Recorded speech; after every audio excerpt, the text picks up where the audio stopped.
This is Let Us Interrupt You here on Tuesday, April 18th, 2023. My theme song was not working, which is why you're just getting the plain version of myself on here. And also, my live clock feed it seems to be really off right now. It's saying right now I've already done the show right now for over 30 seconds here, but it keeps the time on this thing is weird.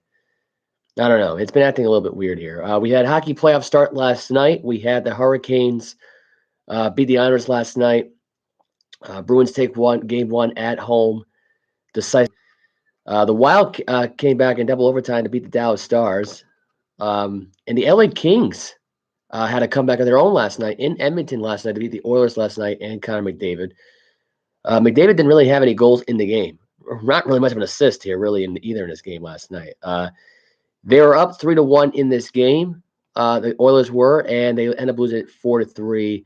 Yeah, thanks to Lalefo on a power play goal 9 minutes into overtime last night.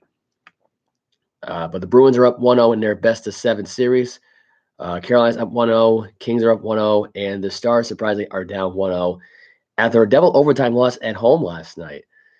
I'm going to get a little review on that one. We're also going to talk NBA playoffs that were on as of yesterday as well.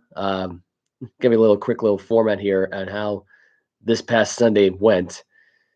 Clippers beat the Suns 115-110. Nuggets beat the Timberwolves 109-80. Lakers beat the Grizzlies 128-112. The Heat beat the Bucks 130-117. Giannis left the game due to a lower back contusion. He is probable for Game 2. He's not been ruled out for Game 2. I've not heard any news about him being ruled out.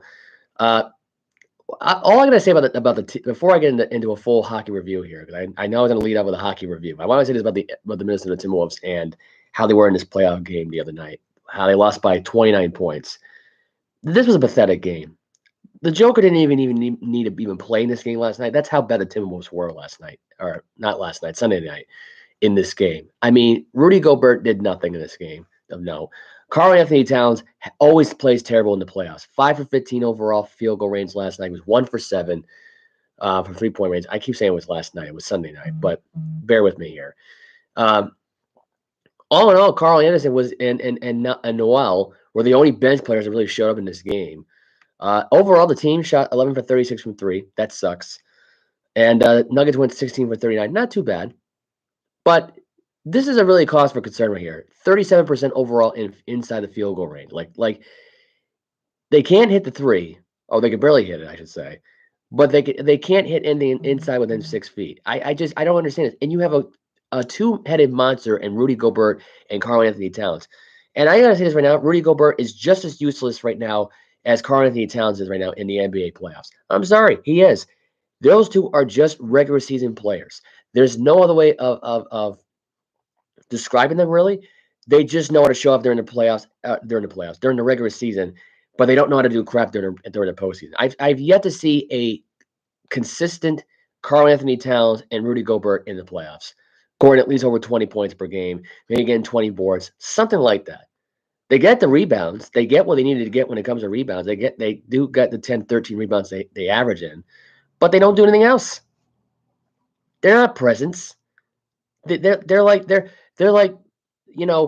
bamboo at this point. You can easily just knock over. That's why I describe them as really tall bamboo. They're not like tall brick walls. They're like bamboo. And honestly, this Minnesota Timberwolves team deserves to get swept in the first round because this series is done. If this is how they're going to play in this series against this Denver Nugget team, which, by the way, they're not blowing the world up that much. And they barely did anything in this game the other night. Joker didn't really do much in this game at all. He had 28 minutes, went 6 for 12, only had 13 points in the game and 14 rebounds. Aaron Gordon had 13 points. Michael Porter Jr. had 18 points. Murray was the best player on the floor. It was 9 for 22, 4 for 10 from 3. He only had 24 points. That's all he really needed to do. Because this Minnesota Timberwolves team is the worst 8 seed team I've ever seen. The Oklahoma City Thunder and the Pelicans are much better than this T-Wolf team. I'm sorry. I call it like I see it. This is a pathetic attempt to make something relevant in this series. It really was. Kind of pathetic. Russell Westbrook in the game against the Suns, the worst shooting performance ever. went 3 for 19, really only had, believe it or not, 9 points. Went 1 for 6 from 3, had 11 rebounds, 8 assists in this game. Eric Gordon had 19 points. Kawhi Leonard had 38 points. Batum had 3 points. That's probably the worst stat he's ever had in his career with only 3 points. Zubac did better in this game.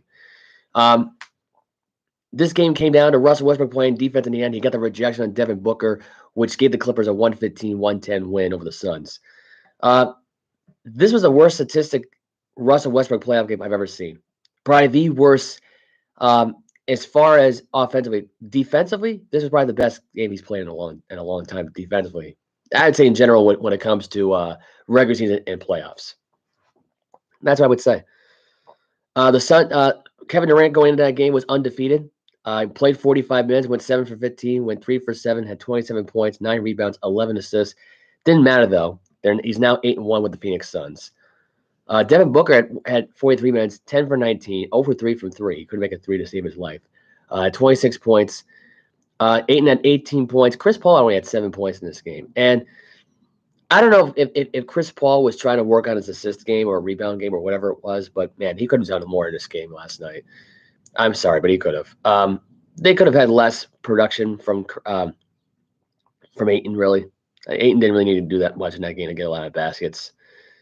But this game overall, though, came down to Kawhi Leonard and Kevin Durant one-on-one. It's not even about Russell Westbrook versus Durant in this series. It's more about Kawhi Leonard and Durant. Is Kawhi Leonard all done? Is he all dried out? Is he all washed up? Is he when I say all dried up, like a dried grapefruit, is that is he like a prune at this point? Because he hasn't done anything. He had 38 points, 42 minutes played the other night, 13 for 24, 3 from 5 from three-point range. The guy's not done. And it's funny because Kawhi Leonard this year has had some pretty good games this year. Not a lot of great games, but pretty good games. I would say if he plays a minimum of 65 games next year and he's the only productive player in the West Conference, he might as well get the MVP vote for next year. And that's by the way a requirement now for the NBA. By the way, you have to play 65 games in order to basically get in the conference for a reward. A minimum of 65. They could probably play 62, 63. If it's anything less than the 60s, well, you might not even get the vote. Which, to me, it's interesting because they get a fan vote here. I don't see how the fans would fans are gonna look at their star and go, I want to be the reason that you got this MVP award. So I don't know, but the reason I bring this up is because you got the pioneers of wrestling playing last night, and this is how they should have played all regular season long. But whatever. The Heat in this game were awesome to start the game out. Giannis left the game early in the game with the injury to his back. Tyler Hero broke his hand. I'm not sure if he'll be out for that series. I didn't hear a report on this, but Butler had 35 points. Chris Middleton had 33 points. Butler was a difference maker in this game. I think whether Giannis played or not, I think the Heat would have won this game anyway. If you have Butler who's going to go out for 35 points in a game like this with this much importance, and to have 11 assists and get Bam involved with 22 points, get Vincent involved with 15 points, get Hero involved with 12 points before he broke the hand. Struss close to double digits. You got Love coming off the bench with 18. You got Martin coming off the bench with 15. If your bench is producing, and they're hitting their threes and they're hitting 60% from three and 60% basically from inside the 2-point line, that's a difference maker right there. I think that Heat team's going to probably end up winning that series. Do I think it's over for the Heat at this point? It's a foregone conclusion. They're going to win this series. I don't know just yet. We'll find out tonight. But this was overall a really good game the other night. And honestly, for the Bucks, they could have overcame this. They were close in this game, and they just let the Heat just run away with it. They just stopped playing defense, stopped carrying. They wanted to use the excuse that Grayson Allen was out too in this game too, but that made no difference. 76ers got the win last night and over the Brooklyn Nets 96-84. Philly is now up 2-0 in their series. I think Brooklyn's done. I've seen enough of Brooklyn already to realize now that this is a team that was overrated, even after this trade. I think Philadelphia's too much. They got too much when Embiid, Harris, Maxey, Harden. It's too much. That foursome right there is going to clobber Brooklyn the rest of the series. I don't think Brooklyn's going to win a single game of the series. I think Brooklyn is getting swept. I think the Nuggets are going to sweep the Timberwolves. So there you go. There's my foregone conclusion. I had Denver winning that series realistically in what was I think I had like 5 or 6 games with the Timberwolves. I think I had this series 6 games as well. But I've seen so far that Brooklyn just can't overcome that much of a deficit with those 4 guys playing at a higher level. They can't do it. They can't do it. The Kings won 2 straight games. They beat the Golden State Warriors the other night, 126-123. Last night, Draymond Green had a little meltdown, pulled up on the Ndamukong Suh for that Thanksgiving game where he set on a Green Bay Packer guard. And Draymond Green basically stomped on Sabonis, and now he wants proof that he wants an X-ray of whether or not Sabonis was actually really hurt. He's basically daring the NBA to suspend him at this point, which I guess they decided now not to. He should have been suspended in this series. This is, you talk about a lot of distractions, a lot of drama that team did not need. It just, all in all, I think about this, and the first thing that pops in my head is, I'm trying to adjust my camera here. I just realized this thing's a little high. That's why I don't like it this high. I don't like the camera view like this. I know. I'd rather have it far away, honestly. Anyway, the Kings had a great second quarter in this game. They scored 41 points in the second quarter, scored 25 in the third, 31 in the fourth. Sabonis had 24 points in the game. Sabonis is going to probably play game 3. I wouldn't be surprised if Sabonis got even with Draymond Green in that series, and the fans just let Sabonis have it. Because he had 40 minutes and 24 points. Fox had 24 points with 36 minutes. Went 2 for 10 from 3. I can't figure that one out. They went 9 from 38 from 3, and they still won this game. The Warriors went 13 for 40. Curry went 3 for 13 in the game with 28 points. Thompson had 21 points, 5 from 7 from 3. And, there's not much else to say about that game last night other than look at the Warriors and thinking, is this the end of their dynasty? And that's a possibility because Klay Thompson's contract is coming up, and he may want an extension. So by the end of this, I think his contract comes to an end. I think it's next year, I believe. If they don't give this guy an extension, I think this might be hard for them to actually have a dynasty. I'm just saying, because Steph Curry can't do it by himself, especially with an aging Draymond Green and a green Jordan Poole, in my opinion, who basically showed up for nothing and did nothing in the playoffs.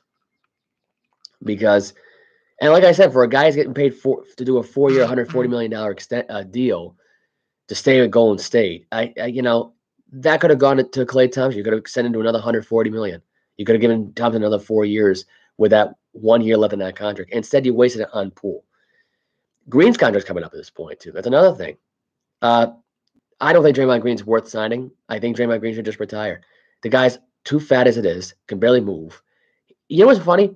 He's fatter and older than Zion.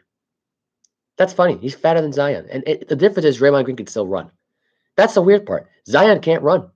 Draymond can. So, I don't know. I don't know what's going to end up happening with this, but it's sad, really. It really is sad. Tonight you got Hawks Celtics in Boston. You have Clippers Suns in Phoenix on at 10 o'clock, and you have Knicks Cavaliers. Like I said before, I'll say it again. I think the Knicks take game 2. Tonight, the Clippers and Suns, I got to say right now, if they have another night where Chris Paul doesn't do anything in this game, I think the Suns lose. Do I think the series is necessarily over? No. I think it'll be an interesting one to see how it goes, but we'll see if Kevin Durant can come back from a 2-0 or 3-0 deficit, if it's possible, which I don't think that's going to go that far with it. But anyway, Boston, Atlanta. I already said Boston's going to sweep Atlanta too. I think that's a possibility. That is more likely going to happen now at this point. If Atlanta played like the way they played the other day, I don't think Atlanta's going to win. I don't think Atlanta's going to win game 3 and 4 in Atlanta. I don't. Wednesday is T-Wolves, Nuggets, Lakers, Grizzlies, and Heat, Bucks. I will have the scores for you if I can go on this week at all for a review. I might do that for the NHL playoffs as well, so keep that in mind. Thursday's Kings, Warriors, Suns, Clippers again is game 3, which is surprising doing it this quickly. Game 3 for Philadelphia Sixers and Nets are Thursday this week. It's not tomorrow, which I thought it would be tomorrow. Friday will be Celtics and Hawks Game 3, Nuggets T-Wolves Game 3, and the Cavaliers Knicks Game 3. We could see a possible sweep in New York with the Knicks sweeping somebody at this point. That could be a possibility too. I don't think it's going to happen, but I think we're going to see a one magical game with Donovan Mitchell, him going off for 50 points and winning a game in Madison Square Garden. That I think is realistically going to happen. Then the Knicks sweeping the Cavaliers at this point. I'm just saying. Saturday, Suns, Clippers, Sixers, Nets, Bucks, Heat, and Grizzlies, Lakers. I will have the review for those games most likely. And I'll probably be on early afternoon that day because I'll probably be going to the Eric Andre show at URI, which is happening this Saturday. So tickets are going on sale now. And Sunday will be Kings, Warriors, Celtics, Hawks Game 4, Nuggets, T-Wolves Game 4, and the Cavaliers, Knicks Game 4 is on Sunday the 23rd. So that's that. That is your NBA playoff review. Now I'm going to get the actual hockey review. I'll give you these reviews quickly here. Scoreboard by scoreboard here. Carolina got their momentum going with Aho getting a goal, or a power play goal assisted by Burns and Nikas. Nosen early second period got the goal again assisted by Burns and Nikas again, and Pollock got the goal for the Islanders, and that's pretty much all that happened in this game. Hurricanes get the win 2-1. Bruins, best record in hockey, best team in hockey. Yotmark had 31 saves last night. He was an absolute monster behind the goal last night. Just the way he is progressing every week, getting better and better and better. I think he's back in the MVP conversation. He's the number one goalie right now in hockey. He's too good. He's too good. I'm glad Boston didn't give up on him and get rid of him. I said to myself, let the kid learn. He'll get better. He'll learn under Swayman. He learned on his own. I hate to say it, but he learned on his own. The funny thing of it is, Tuukka was actually more of a role model for Swayman than anything else. Yomark had to learn from nobody. I mean, he probably watched Casey Price. He probably watched all the other great goalies that did at the time. I mean, he learned on his own. I don't think Rask had really anything to do with mentoring Omar, because I don't remember a time where Swayman was never taught by Rask at all, and Rask was teaching more Yomark. I don't remember that at all. Pasternak got a power play goal. This was a no-look power play goal, by the way. Great goal last night. Made it 1-0. Martian got a goal of his own in the game right now. He was able to get it there. McAvoy and Orlov with the assist. Tyak got the goal for the Panthers. DeBrusque got the game-winning goal in the second period. Bruins got the win here. They win 3-1. Yomark was a beast behind the goalie. Just saving the save. He had 31 saves last night. Bertuzzi had 2 assists last night. DeBrusque got a goal, which I mentioned earlier already. Anyway, Wild and Stars, double overtime this game went. This was a great game last night. This game opened up with a 1-0 lead for the Wild, with Kopitoff getting a goal late in the period. Hintz got the power play goal. Robbins got a power play goal, and Steele got a goal for the Wild. Overtime, double overtime, I should say. Hartman got the assist from Steele there, and the goal in double overtime in Dallas, getting the 3-2 win against the Stars. This game was unbelievable. I don't know how the Oilers blew this game at home. I really don't. I really can't figure it out. Like I said before, Jurasi with 2 goals last night. Bergeron got a power play goal. Kemp got almost a hat trick in this game. Kopitar got the power play goal. Lafall got the power play advantage for the Kings. They were hitting stride on stride last night. They were like, I think they were like 2 for 4 for power plays last night. Kings got the win overall 4-3. This was a good, really good game last night. And the LA Kings making this interesting. And it's shocking because their best goalie they could have possibly asked for, leaving there and going to Vegas. I'm stunned by this. I thought the Kings would have a harder time in this series to get a win in Edmonton, but instead they made it look easy. So that was a good game last night. That's probably one of the better games last night. Other than the double overtime, I'd say the comeback in overtime, which is all they needed to come back and win that game, and the double overtime was probably the 2 best games of the night. I'd say the Hurricanes and Islanders were kind of a sleeper. The Bruins were like the third best game of the night last night. They sent the fans home happy. I'll give you that. They sent the fans home a lot happier than they should have been last night. And I think that's key here in this whole thing. That really is key. Lots to get into here. I'm going to circle my way back at the NBA for just a second here because I needed to bring this story up because of a rumor that was been going around. And it's been going around all morning, let's put it that way.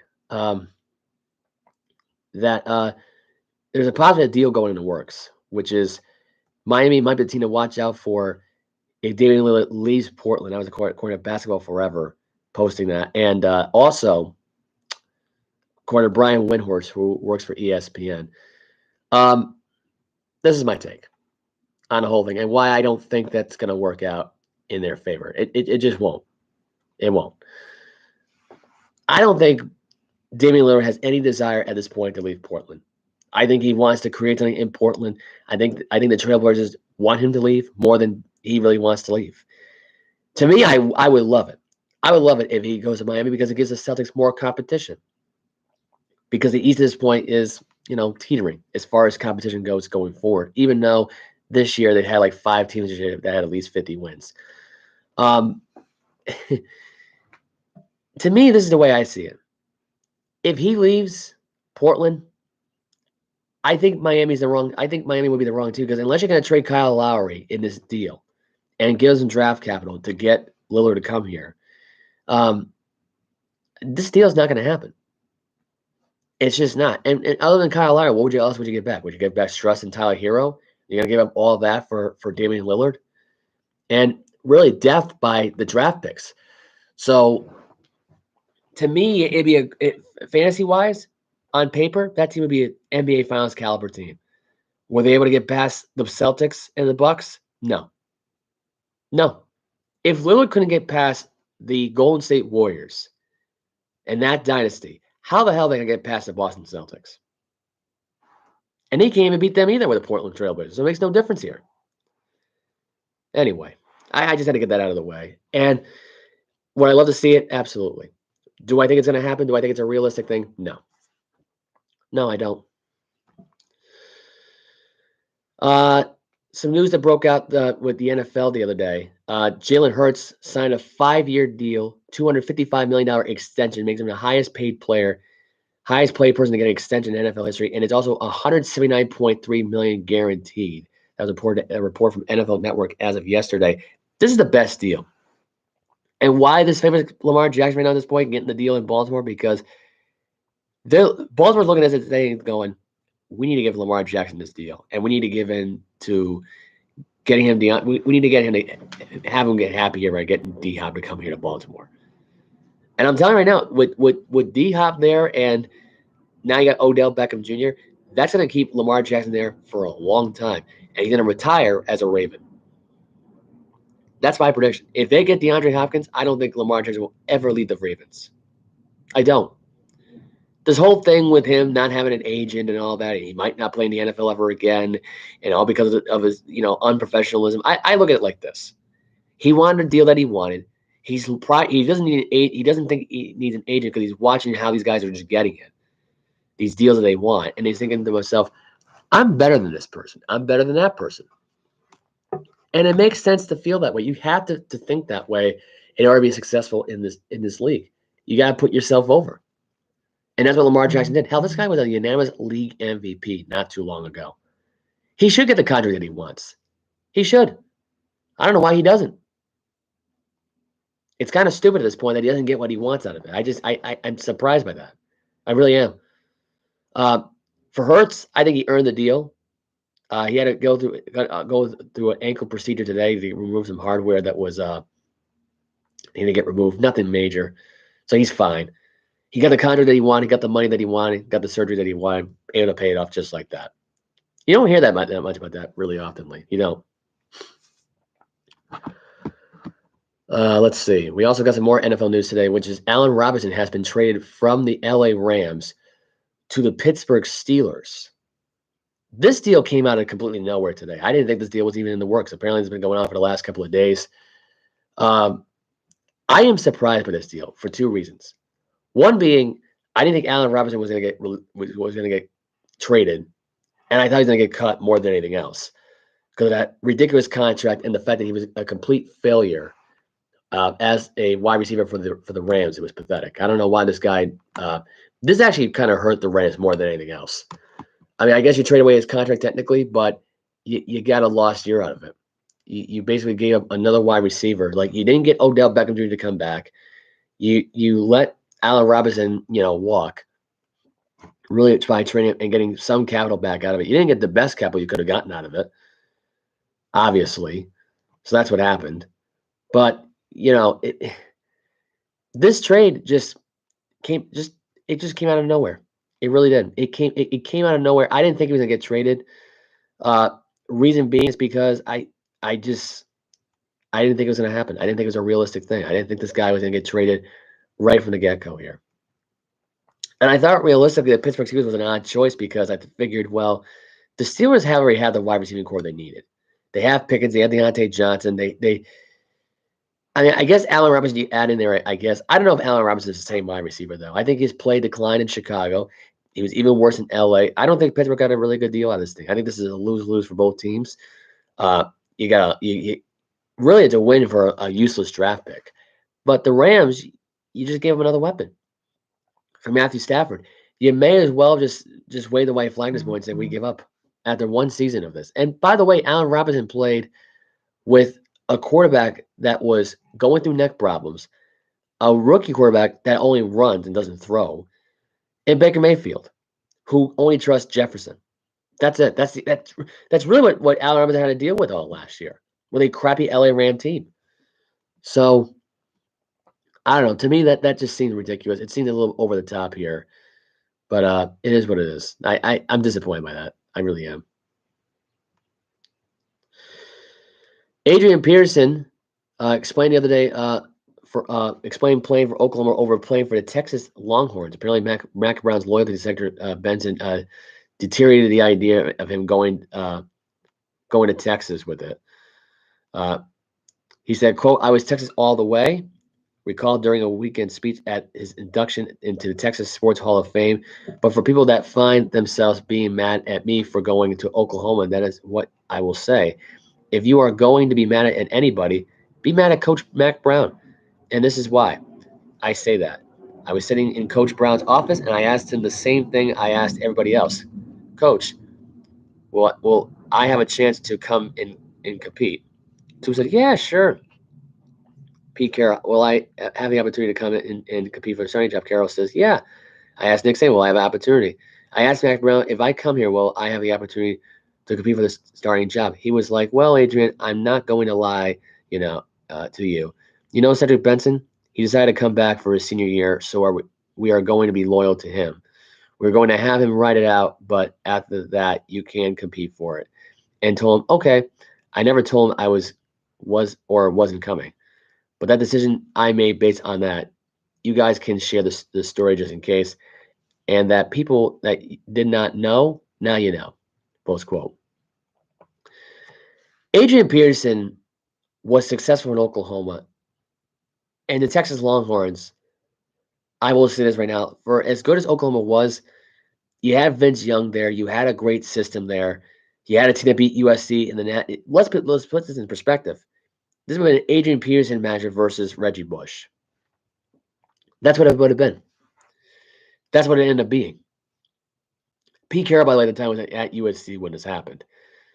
I don't know why Mac Brown was loyal to Cedric Benson. Cedric Benson, who was well ready for the NFL before his senior year. So I don't know why he even came back. To me, I think it was the fact that right now they didn't know what they were missing with Adrian Peterson. I think they could have won 2 national championships with Adrian Peterson that season at that time. And the fact that he went to Oklahoma, look, he went to Oklahoma and he was the dominant player that he was. I think he was a Heisman winner, I believe, as well. He was good. He was great. You can't say one bad thing about him. Adrian Peterson was phenomenal in college, was phenomenal in the NFL. Why this story came out today on 24/7 Sports is beyond me. I didn't really get the gist of it, why this was even a story at all. But the fact he was on with a Longhorn at this point, I guess it creates a conversation at this point, like what would have been like for him in Texas. They would have won 2 national championships. You talk about a system right now that Texas benefited from to keep Benson. You could have had Benson and Adrian Peterson. That could be a great backfield. Which Peterson, you could have argued right now, could have gotten the starting job, and you could have had Benson as a senior who took the reins. Now that would have hurt his draft stock, absolutely. You start that guy, but I don't know. I mean, you could have had Benson at this point, who ended up being not much of anything in the NFL. I mean, I don't know what to say about him, really. He didn't really have a lot of time in the NFL. So I think he played most of his time in Chicago, if I'm not mistaken, with the Bears. I think he went to 1 Super Bowl, and that was really about it. I think he retired. I want to say it was 2012, 13, I believe. Right when Adrian Peterson had the rushing title. It was right around that time in the NFL. So I think he was a league MVP too, I'm pretty sure. Anyway. I wasn't talking about the Denver Bronco lineman, about him having a feeling disrespected about the Kansas City Chiefs running the ring around the rosy kind of thing. The clip I'm trying to click on is not working though, so I guess we're not gonna be getting into that today. The Cleveland Browns are looking to get to the Ohio State Buckeye Stadium, possibly becoming its new home for the NFL season. To me, I think that it'd be a great idea. The problem is, though, I don't want that field to be ruined after Sundays. I don't. I know that they don't play again until Saturday, the next week or so. But I don't know. To me, it doesn't feel right. It really doesn't feel right. I think the Browns realistically should stay in their own stadium, even though they have one of the worst stadiums in the NFL. I thought about it. I thought to myself, you know what? I just can't imagine the Browns going there. Oh, it's a nicer stadium. I will say that. A lot more nicer than what the Browns have. But I just think to myself, you know what? It's too much work. Plus, you got the Buckeyes playing on there the night before or the day before. It takes time. It takes a lot of effort. To that I say no. If you want the Buckeyes to move to an NFL stadium or have a dome of their own, then maybe. But I don't know. I just don't think it's realistic. Brian Hartline got an ATV accident, not life-threatening. This happened over the weekend. The offensive coordinator for the Buckeyes, he crashed into somebody else's property. This is a wild story here. He was hospitalized following the incident. So I don't think there's any drugs in his system, though. I don't believe. I didn't really find anything in that article that would have said that. Anyway, Damar Hamlin getting fully clear to return to the football field just 3 months after he collapsed on the football field. That was announced on CBS Sports earlier today. I think this is great for Damar Hamlin. This is good for him. I was having my doubts about him going back in the NFL on a football field. I think it was one hell of an idea if he did. My thought was if he wasn't ready to come back in, be the defensive coordinator for the Bills in the 2023 season, be the one to call us the plays. I think this is great news for him. Do I think it's a good idea at this point? With his heart and all that. We don't even know how bad his heart really is. If his heart has any heart issues, we never really even got to learn what his diagnosis really was, what caused him to collapse. We don't know. We still don't know. I think it's a little risky to rush him in, too soon in the NFL at this point. I'd say take some time off for it, maybe. This guy's going to get unanimous comeback player of the year. I don't think if Hamlin plays like a defensive MVP player, I think he gets in that conversation. If he has lackluster stats, I'd say that hurts his chances. I think it does. But it's a good story. I like the idea of Hamlin getting back in the football field. It creates more, more of a big legitimate like for defensive back or safety that Bills could use. And at this point, you're getting Von Miller to come back after an ACL injury. So you're getting some comeback player of the year awards possibly for Von Miller or Devon Hamlin. They might even have both. They might have comeback players of the year. I don't think they've ever done comeback players. I know they've done MVPs. I don't believe they've ever done comeback player of the year. So that could be a possibility as well. That really could be. Got some more NFL news. Russell Wilson flipped a golf cart over. This is what he said after. He said, "Quote: I hear quick. I don't know if it's Wolverine blood or what, but I'm fine. He doesn't get hurt very easily." Which I heard about this because I guess he was trying to find his ball in the bunker, I guess, and he flipped the cart over. I don't know what Russell Wilson was thinking. But He needs to start doing. He needs to stop doing that. Calgary Flames GM Trevelling part ways after 9 seasons. Kind of a lackluster at best. This is according to a report on ESPN.com. So Calgary, we looking for we going GM fishing during the offseason. Ex-Notre Dame head coach Mike Bray will be joining the Atlanta Hawks staff for the upcoming 2023 NBA season. They've not made it officially whether or not he'll be part of the playoff run. I doubt he will be. But that was reported. Ismail Leggett announced that he's being transferred to the Pittsburgh Panthers. That was the news that broke out last night. I'm actually kind of surprised that Leggett at this point is getting transferred. Although now at this point, I'm not surprised about anything with URI basketball because they're just trying to be the worst team in basketball. At this point, if they continue to suck for the next 5 or 10 years, don't be surprised if URI wants to cut the cord with URI basketball together and stick with football. Because they've been saying that all year with the football program, and all of a sudden the football program at this point is lackluster at best. I said it before and I'll say it again. I've never been a fan of URI basketball. I like going to their games. I just never was a true believer in URI basketball. I was more of a believer of PC basketball, and I'm a URI graduate. So go figure. But Ismail Leggett, listen, I mean, the guy's not happy there. He wants to go to a competing team, wants to be in the NCAA tournament. URI's not going to make it there. If anything, the coach they hired now will be fired by the end of next year. So or by the end of next season. So that's that. Let's see here. We just got some developing news here. I'm just finding out if I have any more stories to get into here with this, and I guess I don't. Oh, that's right. Ime Udoka. I forgot. Ime Udoka was contacted by the Houston Rockets. The interview with them is expected to happen today. We'll find out whether or not he'll be a Houston Rocket. I'll say it before I say it again. He is better off going to Toronto Raptors. I don't know why they're trying to push this guy into Houston. I don't think that's a good team for him to coach, personally. And to me, I think, honestly, it's kind of stupid that the Rockets are trying to get him at this point, where the Raptors are such a clear choice. Nick Nurse at this point can coach somewhere else. He could go coach for the Houston Rockets. He could.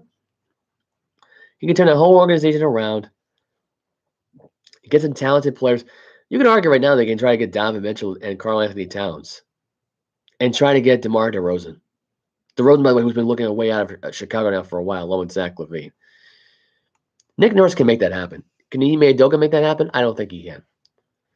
But with Toronto, with a legit roster who could have been in a deep playoff run this year with the Bucks, I think it's not that Nick Nurse at this point is losing Toronto. It's not even that. Nick Nurse needs to explore his horizon. No one is taking this guy seriously anymore at this point. And for him to make a big splash and him to make a case for himself, he needs to leave the Toronto Raptors before he loses that team overall, and that way he loses him in the coaching conversation. That's what he needs to do. So that's that. We got some developing news right now about Anthony Davis. Anthony Davis was shut out in Defensive Player of the Year voting, and that feels like a double standard. Injuries held Davis in Defensive Player of the Year award conversation. He may be right.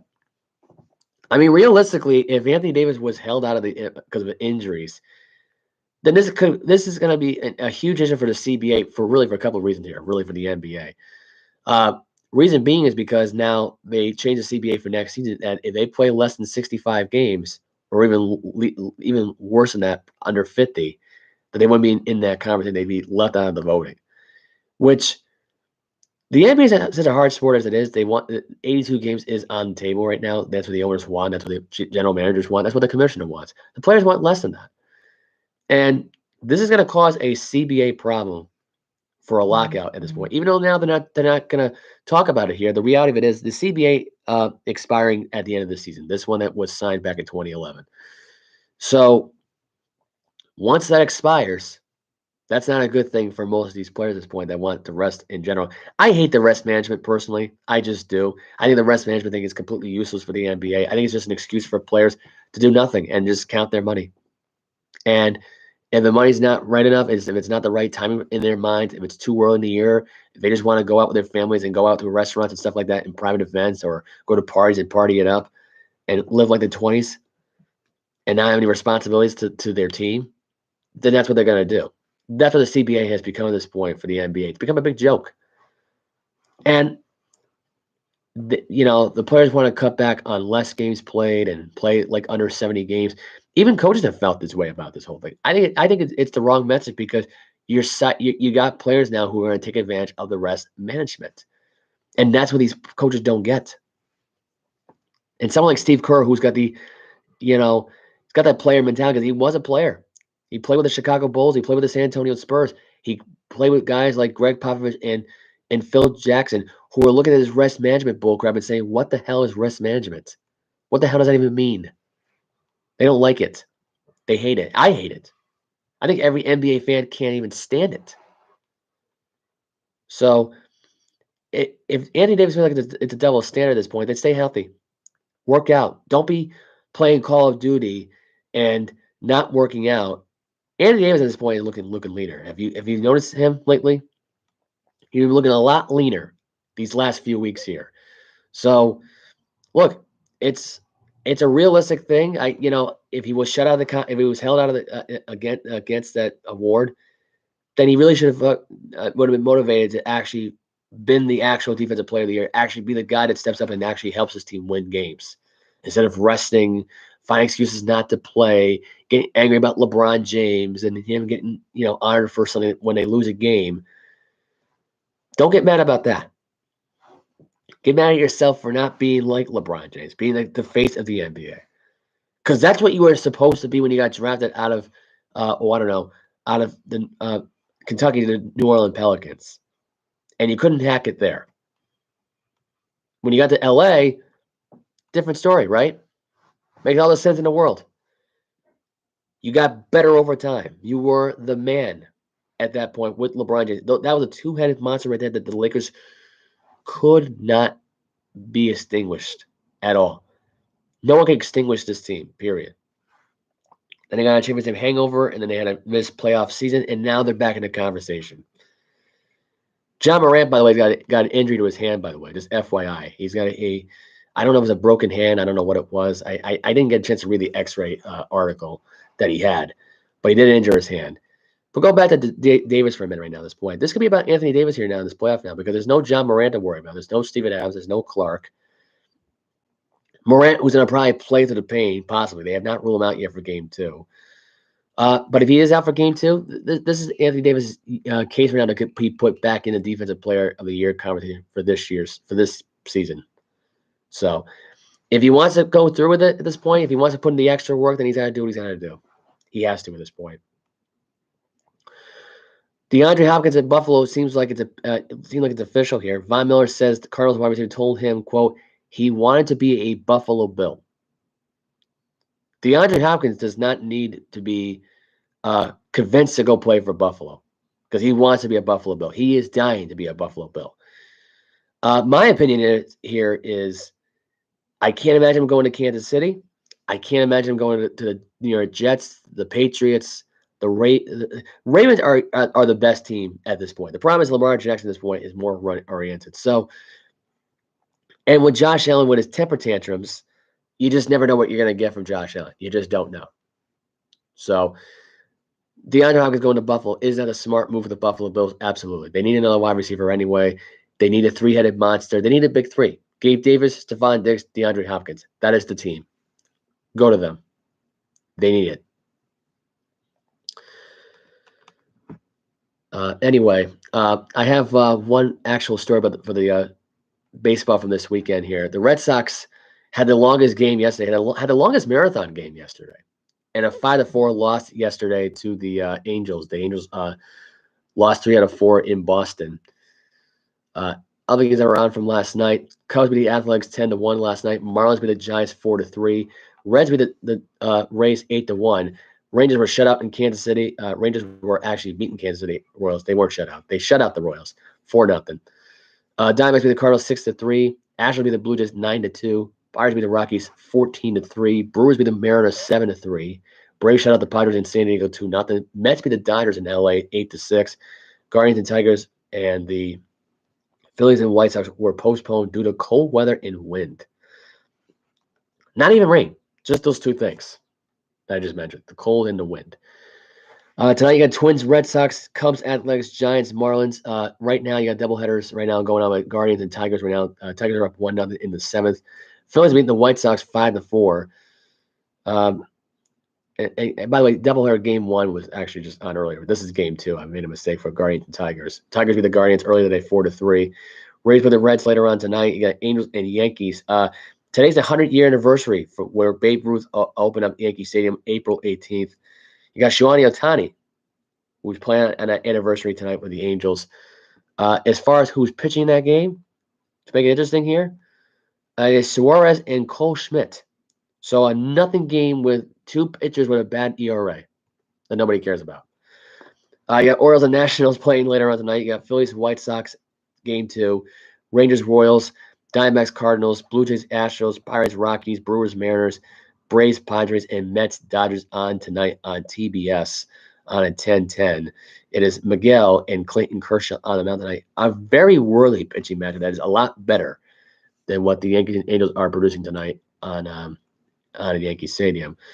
As far as the Red Sox go, they're 8-9 as well. They're not really doing much today. They're 5th right now in AL East, but still early. They got Sonny Grant on the mound tonight for the Twins, and Chris Sale will be on the mound tonight for the Red Sox at a 1-1 record. So this will be a very interesting game tonight in Fenway. We'll see how this plays out. I think the Red Sox are going to probably take game 1 in that series. Sonny Grant's undefeated. You know, he's pretty good. I think he's going to stay with the Mets. I don't know why he didn't, but, you know, it is what it is. Because that team's going to build something. Now, the reason I just brought this up is right now, because I want to talk about the Kansas City Royals for a minute. Just want to get this out of the way. Just want to get this rant out of the way.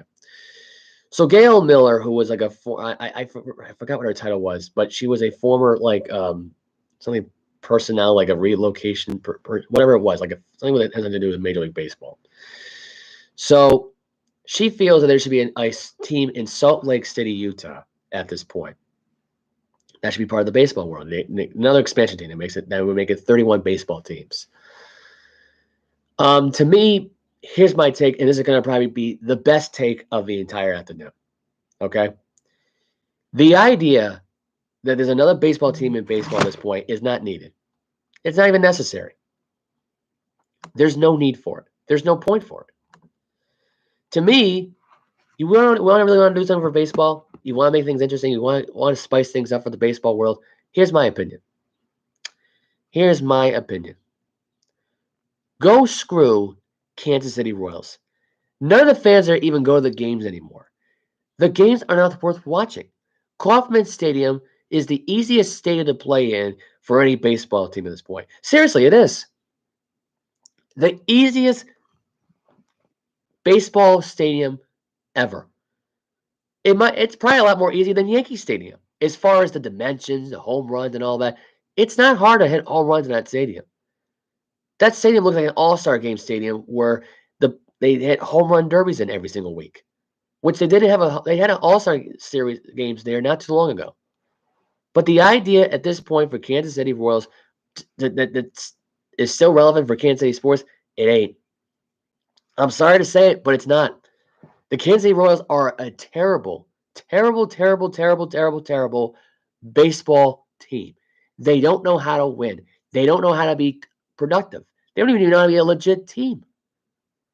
They stink. They're rebuilding for what? I don't know. They have not been relevant since 2015 when they actually won a World Series against a Met team that basically died a death in 5 games and probably one of the worst World Series games we've had in a long time. That World Series was terrible. A 5-game series that felt like it died after game 2. I couldn't even tell you what the hell happened games 1, 4, 3, 4, and 5. Couldn't even tell you. I couldn't even tell you right now who the MVP is. I had to look it up. Because that Kansas City Royals team is a complete waste of time. That stadium is a giant. It's the World Series trophy that they never could win. They have been relevant in a long time. They won the 2 World Series in general. I get it. I understand that. But they're not a baseball city. They're just not. It's never been a baseball city. It's always been an NFL team thing, and that's it. There's no other way of looking at it. It's football all the way around, whether it's college football, the NFL. If the XFL decides to have a football team in Kansas City, they'll do it. But the thing of it is, it's not a baseball city. You want to know what a baseball city would be at this point? Salt Lake City. Move the Royals to Salt Lake City. There's your problem solver right there. 31 teams. I gotta add another team in there. For what? To be the lackluster team to be completely useless? You want to know what they should do? Get the Washington Nationals out of Washington, put them back to Montreal, and call them the Expos again. I would love to see that team. I love their jerseys. I love their logo. It's a hell of a lot better than the Washington Nationals logo, I'll tell you that much. And it's a hell of a lot better than the Kansas City Royals logo. You know, Kansas City's had that same logo since they started. They never changed the logo once. They never changed the logo one time. It's actually unbelievable of how long they've had that logo for. It's pathetic. They've had the two same logos every single time. They have never changed it once. It's just the idea of it to me just sounds absolutely asinine because the idea that the Kansas City Royals are still relevant in the Major League Baseball world, guess what? They're not. They're 4-13, and they're going to keep sucking. Why Greinke decided to go back to this team, I have no idea. He's wasting his time in Kansas City. He is. If I'm him right now, I want to get traded. I want to be still relevant in the baseball world. You want to know where Greinke should go? Realistically, because you got Scherzer there and you got Verlander there, go to the Mets. The Mets would be a hell of a lot better right now if they had Greinke there. Seriously, they would be. You know what also would be better at this point? If they had Jensen for the Red Sox as their closer. Because Diaz is trying to get back this year. He's not going to be 100%. So what the hell's the point? You're going to bring this guy back just to Torres Patello again? That's stupid. But yeah, move the Royals out of Kansas City. It's a complete useless team in Kansas City. It's really, let's be realistic here. The Kauffman Stadium is a joke. It's a joke. I honestly, at this point, I don't know what to say about that team other than the fact right now that they have not been relevant in 8 years. 8 years. They're going to finish in last place again. They already got rid of one of the best managers they ever had because they lost the team. No, he never lost the team. You want to know what the reality of it was? The Royals just don't know how to win anymore. They're telling themselves, oh, it's a get back at the general manager. Really? Is that the reasoning for it? I don't know. To me, I think that just sounds stupid. Dumb. Dumb. Why this team is still in Kansas City, I have no idea. I couldn't even tell you why the Kansas City Royals at this point are even in baseball. Salt Lake City, get ready. Get ready for a baseball team. Get ready to have a new team, a new name. Salt Lake City Royals. I like it. The Utah Royals. I love it. I like it. It's a lot better than Kansas City Royals. What's so royal about Kansas City? You got Patrick Mahomes in it. Let's be honest. Since he purchased a stock here, I don't know if he owns the team or not. But does he really care? Is he paying attention to what's going on for the Kansas City Royals? I'll tell you what he's paying attention to. His wife, who gets blasted every week on social media, who says the dumbest things, and his dumb brother, who does stupid things. Ever since he bought that team, that's been nothing but trouble with those two, Brittany and Jackson. They're obnoxious. They're living the high life. They think they got it all. They don't got shit. They have absolutely nothing. They're a shitty freaking tangent is what they are. All Patrick Mahomes wanted to do was have a normal life, and that's it. The reality of it is that she's a monster in the stands. She's obnoxious. She's one of those party girls that you get that are 18 years old that think they're above everybody else and they're hot and they're all that. They're not. They're one of those not innocent types. That's the thing that really pisses me off. And honestly, if I didn't feel the way I felt right now about Brittany Mahomes, I'd tell you right now she's a smoking hot babe. There's no turn-offs on her. There's no bad charms. Nothing. But you want to know something right now? Mm-hmm. Brittany Mahomes and the Mahomes family don't give two flying poops about the Kansas City freaking Royals. They just don't care. And honestly, I'd say about 315 million people on this planet Earth don't give a flying crap about the Kansas City Royals. You want to know where the Kansas City Royals should go? Away. Get out of Kansas City. Go to Salt Lake City. That's it. And actually, you know what? I'll do you better. If they're not going to bring back the Expos in Montreal, Call yourself the Salt Lake City Expos. That's it. I like that name. It's a lot better than Kansas City. It's a lot better than Royals, I'll tell you that much. Although that still might be a debate. That may be a debate for later on in the year. We'll see. We just got a report right now from NBA, from CBS Sports. NBA World chimes in on Green's situation. Damian Lillard, Shaquille and the NBA World react to the controversial moment of Draymond Green's game 2 ejection, where he clearly stepped on Sabonis. I didn't really see the thing up front, but this is what people had to say about the whole thing. Sabonis was among a group of players going after a rebound. Sabonis ended up falling down, and while he was on the ground, he grabbed his hold of Green's leg. Green responded by shaking his leg free, then stomping on Sabonis in the midsection as he tried to head back the other way. As the referees went to review the incident, Sabonis was assessed with a technical foul, and Green given a flagrant 2 foul and thrown out of the game. Green was more vocal. While Sabonis described the incident as playoff basketball, Green was more vocal. My leg got grabbed, second time in 2 nights. Green said, referees just watched it. I got to land my foot somewhere, and I'm not the most flexible person, so it's not stretching that far. I can only step so far in pulling my leg away. So it is what it is. Lillard comes to Green's defense. Going to Twitter, he joked that it should have been take a foul on Sabonis and said he didn't believe Green stepped on the Kings forward intentionally. So does Shaq. Shaq came out and said, I'm not going to sit here and be a hypocrite. I would have done the same thing. When the panel discussed it on the incident, he says, don't be grabbing me because what I'm going to do, O'Neal continued. If I stay there and just turn and run forward, I'll fall. You'll got to get up off you. And if you up off me and you in the way, you might get stomped on. Was it a dirty play? Of course, it was a dirty play. But hey, don't grab me and this won't happen. I basically talk like Shaq at this point in this whole thing. That was my Shaq impersonation. Probably wasn't that great. This to me was a dirty play by Draymond Green. Whether, he can try to excuse it all he wants. He should have never did what he did. He grabbed my leg. What are you on a short leash at this point? You're gonna hit the curb stop on somebody now? Give me a break. Draymond Green is a distraction. He needs to go. He needs to go. They're already down 2-0 in this series to the Kings. He needs to go. If this ends up being a bad reality where the Warriors somehow get back and win, which I think that I'm gonna have a hard time believing the Warriors win. Because honestly, the way they played in that game didn't really seem like a kind of team that was ready for Game 3. I'm just saying. I don't think the Warriors are ready for Game 3 in Golden State. I don't think they are. Even with the home crowd there, I'm starting to have my doubts. So that's that. I'm going to sign off here. Thank you guys for listening. I will be back here this week, Friday and Saturday. So I will be available for all the NBA playoff highlights and stuff like that. If I have a chance this week, I'll just do a little live feed really quickly for highlights from all the games. 3. I don't think I'll have a highlight reel going on for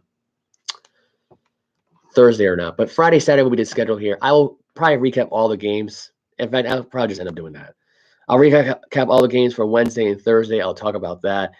And the same thing goes for the NHL playoffs. So that'll be that. I'll be on here Friday afternoon and Saturday afternoon. So I'll be actually Saturday early noonish and Friday early afternoonish, probably after I get home from work. So my social media and stuff like that. I will see you all again on Friday. Take care, guys.